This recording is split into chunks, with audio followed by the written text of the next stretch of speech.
ভাই ভাই আমাকে একটা সাইকেল কিনা দাও, না হলে আমি স্কুলে যাব না। রুহাত, আজকে তুমি স্কুলে যাও, আমি তোমার বিকালে সাইকেল কিনা দিমু। আচ্ছা ভাই, মনে থাকে যেন। ভাই তুমি বলছিলে না বিকালে সাইকেল কিনা দিবে, এখন সাইকেল কিনা দাও। বললেই কিনা দেয়া লাগবো, যা বাড়িতে যা। এই রুহাত দাঁড়া, তুই না তোর ভাইয়ের কাছ থেকে সাইকেল কিনে চাইতেছস? দেখতে এই সাইকেলটা তোর পছন্দ হ? ও ভাই, সাইকেলটা অনেক পছন্দ হয়েছে আমার। আচ্ছা যা, তাহলে তোর বাইরে দেখায় আন।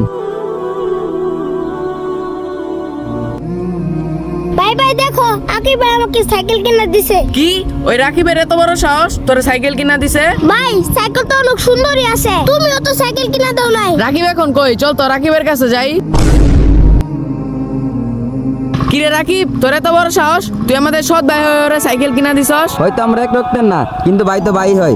তোর কাছ থেকে অনেকদিন ধরে সাইকেল কিনা চাইতেছিল, তুই দেশ নাই তার জন্য আমি কিনা দিছি। এইসব কইরা আমাদের সম্পত্তির ভাগ নিতে চাস না? সৎ ভাইয়ের মতো থাকবি, নে তো সাইকেল। ভিডিওটি ভালো লাগলে চ্যানেলটিতে একটি সাবস্ক্রাইব করবেন।